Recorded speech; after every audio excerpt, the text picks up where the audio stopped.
Salut les gars, Aqua-Ideal. Aujourd'hui on va faire un entretien sur une Ecotech Pro, une Vaillant, donc jeu d'ergotation. Et vous verrez qu'elle sera similaire à la première vidéo qu'on avait fait avec la Bulex. Et on va enchaîner. Là, on va l'éteindre. Règle 1. On va l'ouvrir, un petit tournevis-croix. Règle numéro 1, chaudière, on l'éteint. Règle numéro 2, vous coupez le gaz. Et on va démonter l'aspiration.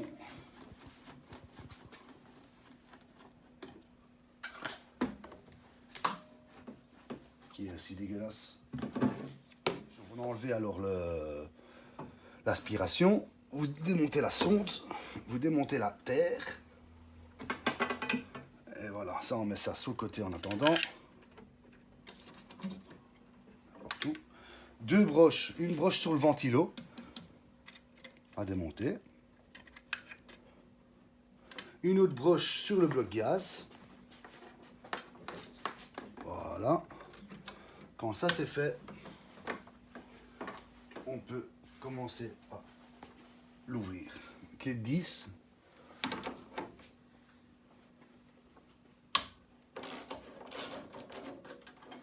On desserre. On desserre. On fait ça. On va démonter l'écrou du gaz.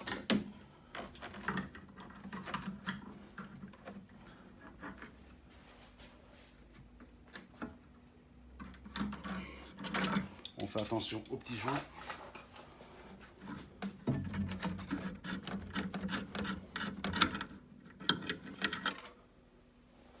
Et on ouvre la chambre de combustion.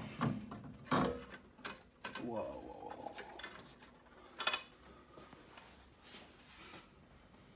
Donc ça c'est l'échangeur. Et ça c'est le brûleur. Avec le fameux joint à remplacer. On a enlevé le brûleur. Maintenant, ce qu'on a, c'est l'échangeur. Cet échangeur est crade. Donc l'entretien, on va dire qu'il n'est pas fait de manière régulière.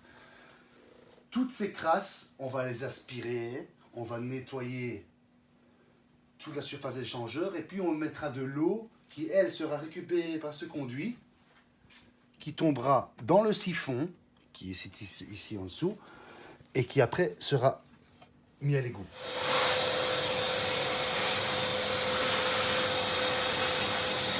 Petite astuce, le joint là très fragile. Petite astuce, j'ai mis une protection. Donc n'hésitez pas, un petit coup de compresseur.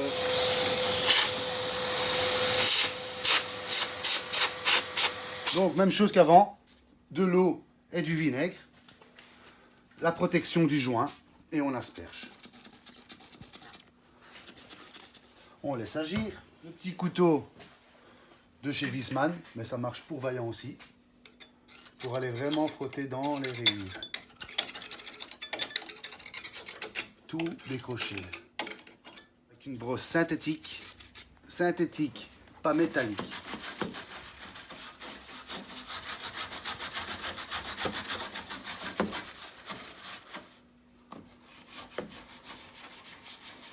Petite brosse pour les chaussures et les ongles, je sais pas quoi.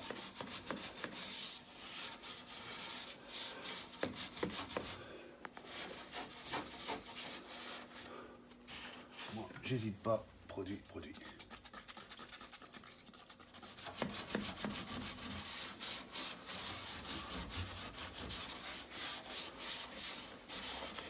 Vous voyez, la protection me fait en sorte que je touche pas le joint derrière. Voilà. La surface d'échangeur, elle est propre. Elle n'est pas encore rincée, mais elle est propre. Avec un petit tampon Jex, celui-là qu'ils vendent pour nettoyer avant les brasures, on va frotter toute la petite surface ici. Et voilà. Quand ça c'est fait, on protège bien en dessous. Comme ça est protégé. On verse et toutes les crasses qu'on a grattées vont tomber dans le siphon. Voilà, on essaie de ne pas trop jeter un gros débit.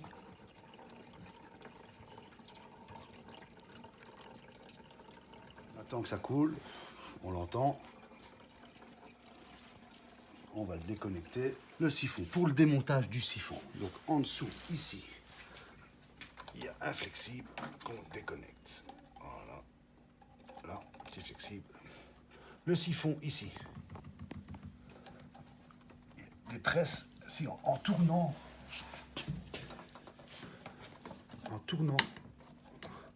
un quart de tour, normalement, vous l'avez.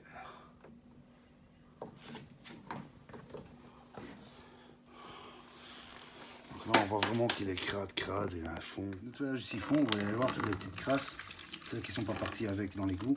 Regardez, vous avez vu? Pour nettoyer le siphon, on le rince. Donc juste là devant nous, on a justement le système de remplissage qui va nous aider. On le démonter à la main, attention au joint, taper le tuyau dedans. Voilà. Et moi pour nettoyer ça, je vais vous montrer quelle brosse j'utilise. Une brosse.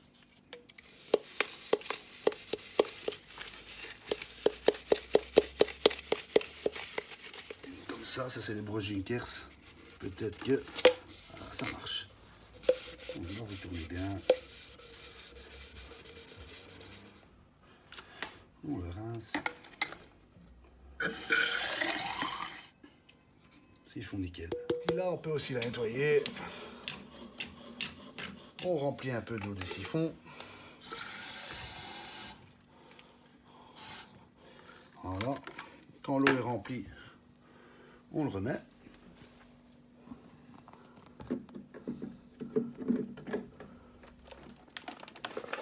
Voilà, on fait attention de ne pas perdre le joint, bazar.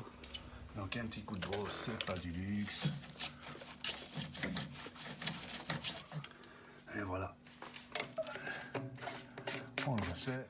Donc voilà, le siphon a été nettoyé. On a passé l'eau dans l'échangeur. On peut retirer notre petite pièce. Petit coup de nettoyage vite fait aussi. Voilà, une simple petite pièce. Un pictogramme 18 mm. Moi j'ai mis une isolation, celle qu'on met derrière les WC suspendue. J'ai mis une petite cheville à taper, une cheville de cheville à taper dedans. Ça c'est juste vraiment pour éviter quand on met le brûleur. Je vais vous montrer. Ça vous le voyez, pourquoi il y a ça. Parce qu'avant je mettais juste une petite protection, mais alors ça m'est déjà arrivé une fois de l'oublier.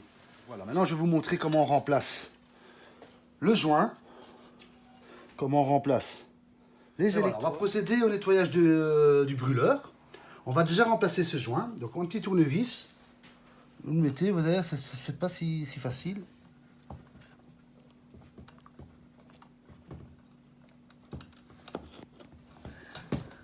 Alors, vous voyez, il se casse. Donc un petit coup de compresseur.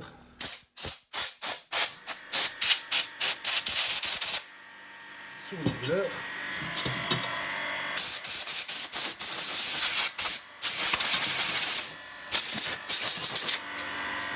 Les électrodes.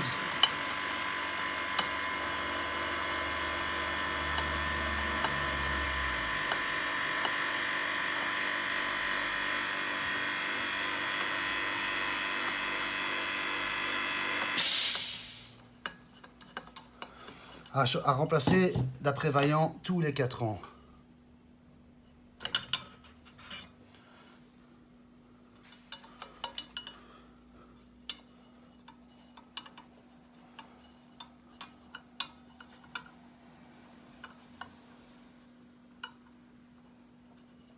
Voilà.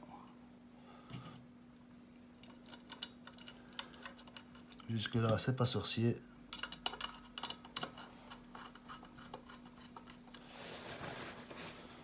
Petit tampon Jex. On va essayer de frotter un maximum à l'intérieur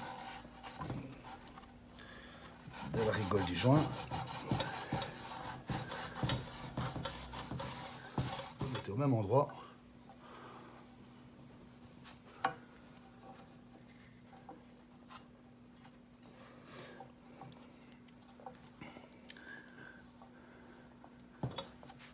Donc on va se refixer le brûleur. On l'a nettoyé, on a remplacé le joint, on a remplacé les électrodes. La partie externe, on nettoiera après, parce qu'on a quand même tout un nettoyage ici. On va le refixer. Donc, sur ça, vous prenez le petit pacton, le petit paxon. Vous trempez les tiges dedans.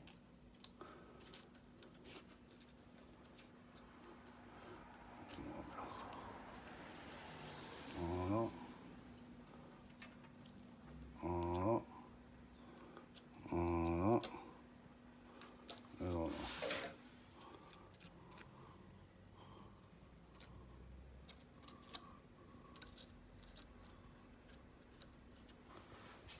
On le jette. On reprend notre brûleur. On fait très attention. Attention à tous les câbles.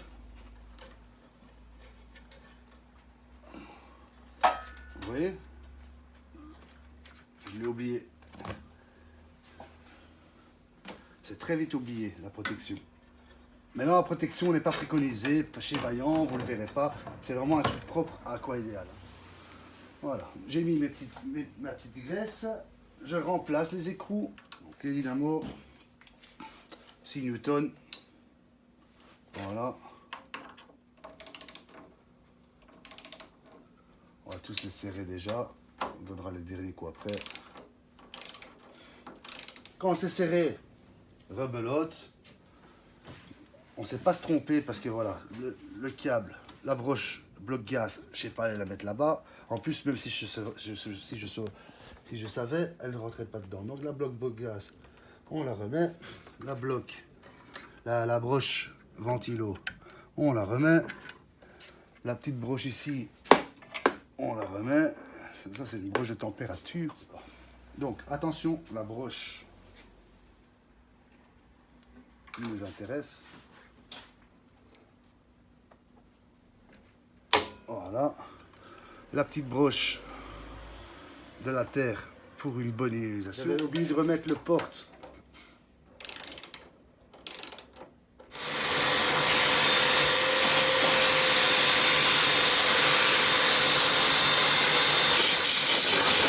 Sorti ici. Hop. De va et vient. Vous le remettez. Il y avait la petite vis avec une petite rondelle.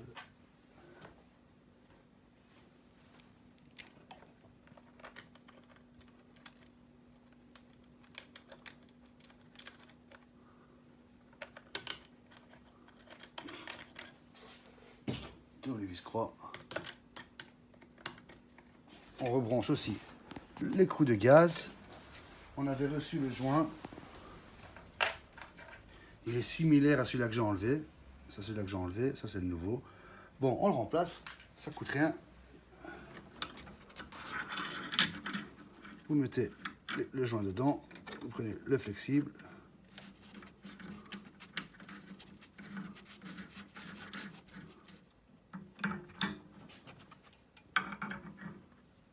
Léger. Pour tester l'étanchéité, on a serré les raccords. Le tube de gaz passe ici, il sort, il passe en direct sur la vanne. Donc en ouvrant la vanne, on le verrait direct s'il y a une fuite. Donc pour voir une fuite, ça sent pas. Un petit peu de gaz au test, de l'eau, du dreft, n'importe quoi. Ça vous permettra de dormir tranquille. Là, on voit qu'il n'y a pas de fuite. Voilà. Zéro fuite. Je vais vous montrer qu'est-ce qui se passerait s'il y aurait une fuite. Pour que vous compreniez un peu c'est quoi. En le desserrant un peu.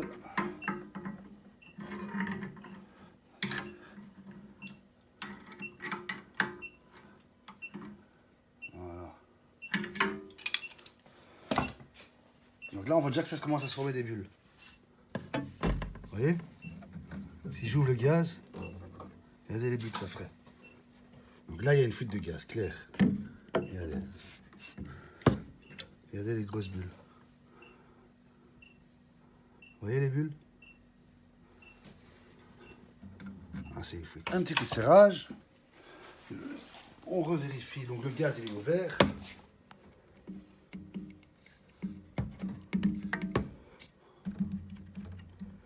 Là, vous voyez, les bulles restent normales. Voilà, comme ça. Vous voyez quand il y a une fuite.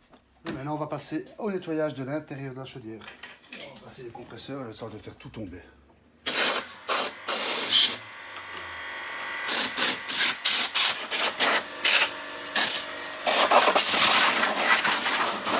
Important, checker chaque fois le plongeur automatique de la pompe. Ici. Parfois il y a des traces d'eau. Et puis c'est galère pour l'enlever. Là elle était relativement propre. Si vous regardez sur le site, vous allez voir des états de chaudière un peu sales. Donc www.aquaideal.be.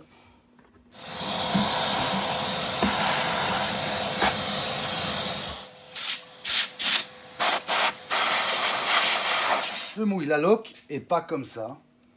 C'est la loque que je mouille. Voilà. Même le petit vase d'expansion, on va le contrôler. Ce qui est bien avec ce genre de truc de console, les flex consoles de chez Flamco, on n'a pas besoin de vider l'installation pour contrôler le vase grâce à cette pièce-là. En dessous, vous avez un cache.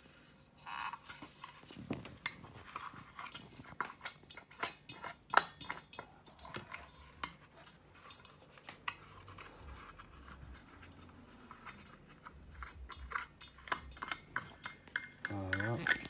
Il est vissé. Là, le bouchon est venu avec. Bon, c'est pas grave. Vous le mettez. On est à 1/2 bar. Donc on a fait le nettoyage de la chaudière, nettoyage des changeurs, on a remplacé le joint, on a remplacé les électrodes, on a remis le gaz, on a testé l'étanchéité du gaz. Pour tout ça, ça va. Maintenant, pour un réglage combustion, on doit savoir si c'est un gaz riche, donc servi à 0,20, ou un gaz pauvre, servi à 0,25. Sur la première vis du bloc gaz, avec un tournevis plat, un petit tournevis plat. Moi j'utilise ce petit truc là. Vous coupez le gaz, voilà, petite vanne, vous dévissez.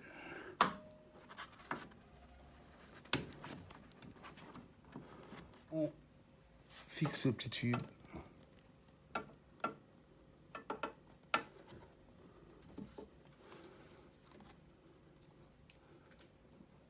Pas toujours évident à mettre.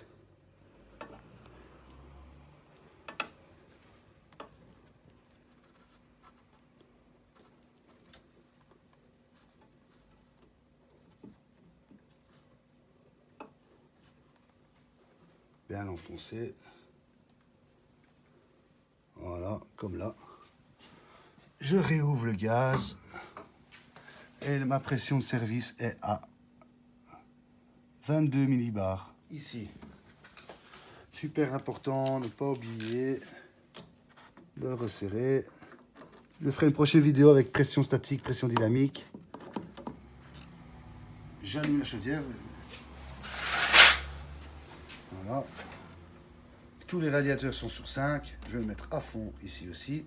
Et on va faire ce qu'on appelle un mode ramonage. Donc on va mettre la chaudière en plein régime. Donc j'appuie sur les deux boutons aussi. SFH.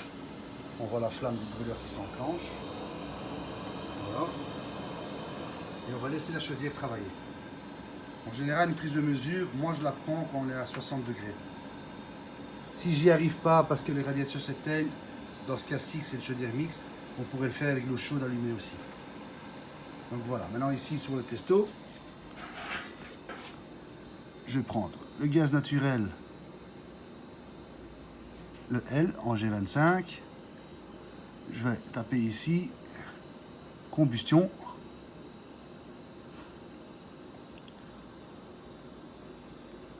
On va prendre la truc. Voilà. Et je vais insérer mon jeu. Maintenant, on attend.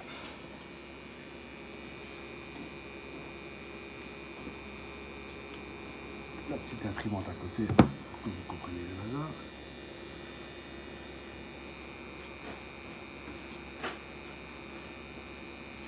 Voilà. ici, on est en Wallonie.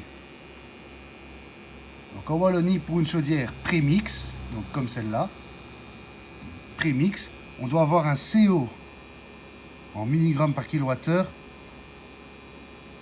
inférieur à 110. On doit avoir un rendement inférieur à 90, non, supérieur ou égal à 90, et une température nette des fumées, donc température nette des fumées à 180. Donc là on est à 61 degrés. Voilà. Donc, et là, sur le testo, nos valeurs sont bonnes. Donc si on contrôle température nette, on est à 29,60. En CO milligrammes par kilowattheure, on est à 73. En rendement à 98,4. Bon rendement. Maintenant ici, pour le CO2, on est à 8,82.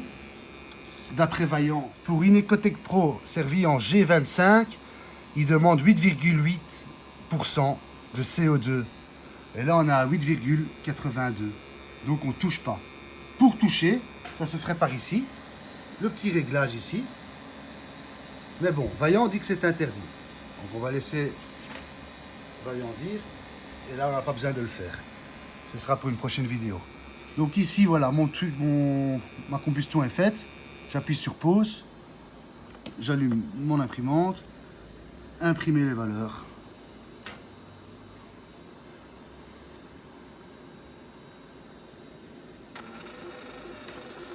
Et j'ai le ticket qui s'ouvre sur mon attestation. Voilà. Et voilà, l'entretien est terminé. On a eu le test de combustion, on a le ticket. Et voilà, je remercie à tous ceux qui sont abonnés sur ma chaîne. Soyez encore plus nombreux.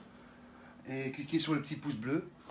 Et voilà, ça c'était pour l'entretien d'une chaudière condensation Ecotech Pro. Salut!